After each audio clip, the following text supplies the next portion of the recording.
అంబేద్కర్ విగ్రహంపై దాడి సర్కారు పనే. ఇవాళ రేపు విగ్రహాన్ని ప్రభుత్వం కూల్చేస్తుంది. కేంద్ర ప్రభుత్వం స్పందించాలి. విగ్రహానికి కేంద్ర బలగాలతో రక్షణ కల్పించాలి. తొలగించిన మాజీ సీఎం పేరును తిరిగి ఏర్పాటు చేయాలి. రాష్ట్ర వ్యాప్తంగా అంబేద్కర్ విగ్రహాలకు పాలాభిషేకాలు చేయాలి. డాక్టర్ బిఆర్ అంబేద్కర్ విగ్రహం వద్ద అంబేద్కరిస్టులు, ప్రజాస్వామికవాదులు, వైఎస్ఆర్సీపీ నేతలు ఆందోళన చేస్తున్నారు. రాష్ట్ర వ్యాప్తంగా పెళ్లి బిక్కిన ఆగ్రహం, పశ్చాముఖ దాడిపై నిరసనల వెల్లువ. అంబేద్కర్ విగ్రహం పైన దాడి సర్కారు పని అని కొన్ని దళిత సంఘాలు నిన్న పెద్ద ఎత్తున నిరసన వ్యక్తం చేసినాయి. అంబేద్కర్ పాలాభిషేకం చేసినాయి. ఎస్, వాస్తవం ఇది. సర్కారు దాడి కాకపోతే సర్కారు దీనిపైన ఇన్వెస్టిగేషన్ లేదు ఇంతవరకు. ఒకళ్ళు జగన్మోహన్ రెడ్డి గారు కాలంలో ఆయన నిర్మించిండు అంబేద్కర్ విగ్రహాన్ని కాబట్టి ముఖ్యమంత్రిగా ఉన్నాడు కాబట్టి ఆ ముఖ్యమంత్రిగా XYZ ఎవరైనా ఉండొచ్చు. ఆ రోజు జగన్మోహన్ రెడ్డి గారు ఉండ కాబట్టి ఆయన ముఖ్యమంత్రిగా ఎక్కడైనా ఏ ప్రభుత్వ కార్యక్రమైనా ప్రభుత్వ నిర్మాణాలు జరిగితే ఆ రోజు నిర్మాణం జరిగిన రోజు, శంకుస్థాపన జరిగిన రోజు, ప్రారంభోత్సవం జరిగిన రోజు ఉన్న నాయకులు అంటే ముఖ్యమంత్రులు కానీ ఎమ్మెల్యేలు, ఎంపీలు దానికి సంబంధించిన నేమ్ అది వేస్తారు, ఫౌండేషన్ స్టోన్.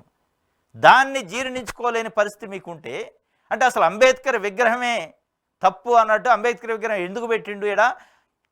ఈ జగన్మోహన్ రెడ్డి అనే వ్యక్తి మా ఇళ్ల చుట్టూ మా నగరానికి సంబంధించి విజయవాడ నడిబొడ్డున మా సామాజిక వర్గం ఉంటుంది, ఇక్కడ తీసుకొచ్చి ఒక దళితుడికి సంబంధించిన విగ్రహం పెడతారని ఆక్రోశమా?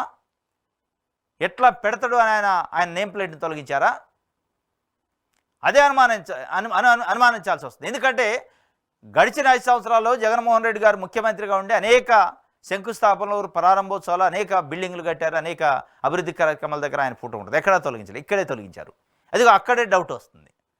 ఎక్కడా కూడా ఆయన పేరును తొలగించలేదు, ఇగో ఇక్కడే తెచ్చి తొలగించారు అంటే అది ఒక రకంగా అంబేద్కర్ విగ్రహం పైన విద్వేషం, అంబేద్కర్ విగ్రహం అక్కడ పెట్టడం పైన వాళ్ళ వ్యతిరేకత అనేది దళిత సంఘాలు చెబుతున్నాయి. అంబేద్కర్ విగ్రహం పైన దాడి సర్కారు పైన ఇవాళ రేపు అవసరమైతే విగ్రహాన్ని కూడా తొలగిస్తారు అక్కడ నుంచి. కాబట్టి కేంద్ర ప్రభుత్వం జోక్యం చేసుకోవాలి, కేంద్ర బలగాలతోనే భద్రత ఏర్పాటు చేయాలి. ఇక్కడ రాష్ట్ర ప్రభుత్వ పోలీసుల పైన మాకు నమ్మకం లేదు అంటున్నారు. ఎస్, ఇది అంటే కొంత లాజిక్ ఉంది ఇందులో. ఎందుకంటే జగన్మోహన్ రెడ్డి పేరు ఇక్కడ ఒక దగ్గరే లేదు, రాష్ట్రంలో చాలా జిల్లాల్లో, చాలా గ్రామాల్లో, చాలా చోట్ల ఆయన చేసిన అభివృద్ధి కార్యక్రమాల శంకుస్థాపనల దగ్గర ఫోటోలు ఇది ఆయన నేమ్ ఉంటుంది. ఎక్కడ తొలగించాలి, ఇక్కడే తొలగించారు. అది అక్కడ దళితులకు సంబంధించి దళిత సంఘాల భయాందోళన ఏంటంటే ఇప్పుడు జగన్మోహన్ రెడ్డి పైన కాదు, డాక్టర్ బిఆర్ అంబేద్కర్ విగ్రహం పెట్టడంపైన వాళ్ళు అలిగేషన్ చేస్తున్నారు. ఆ పెట్టిన వ్యక్తి జగన్మోహన్ రెడ్డి పైన ఒక రకంగా ఉన్మాదం చూపిస్తున్నారు అనేది స్పష్టంగా కనపడుతుంది. పెట్టిండు ఇక్కడ మా ఇళ్ల చుట్టూ, మా నగరంలో, మా సామాజిక వర్గం ఉండే దగ్గర ఒక దళితుడు విగ్రహం పెడతారా, దళితుడు పూజించే అంబేద్కర్ విగ్రహం పెడతారా అని వాళ్ళు ఒక రకంగా పెట్టినందుకు ఆక్రోషంగా ఆయన ఇది మొదటి రోజు ఆయనకు సంబంధించిన నేమ్ ప్లేట్ని తొలగించారు. రేపు విగ్రహాన్ని తొలగించిన ఆశ్చర్యం లేదని దళిత సంఘాలు చెప్తున్నాయి. కానీ వాళ్ళకి అర్థం కానిది ఏంటంటే మా నగరం, మా సామాజిక వర్గం అనుకుంటున్నారు. కానీ ఆయన ఒక నగరానికి, ఒక సామాజిక వర్గానికి, ఒక ప్రాంతానికి సంబంధించిన వ్యక్తి కాదు. డాక్టర్ బిఆర్ అంబేద్కర్ ఈ జాతికి, ఈ భారతదేశంలో ఉన్న 140 కోట్ల మంది ప్రజల ప్రతి ఒక్కళ్ళకి ఆరాధ్య దైవం. ఆయన ఇచ్చిన సూచనలు, ఆయన ఇచ్చిన రాజ్యాంగం ప్రకారం ఇవాళ 140 కోట్ల మంది హక్కులు కాపాడబడుతున్నాయి. ఈవెన్ చంద్రబాబు నాయుడు గారు, నారా లోకేష్ గారు ముఖ్యమంత్రి, మంత్రులు కావడానికి కూడా ఆయన చెప్పిన రాజ్యాంగం, ఆయన ఇచ్చిన రాజ్యాంగం ప్రకారం అయింది.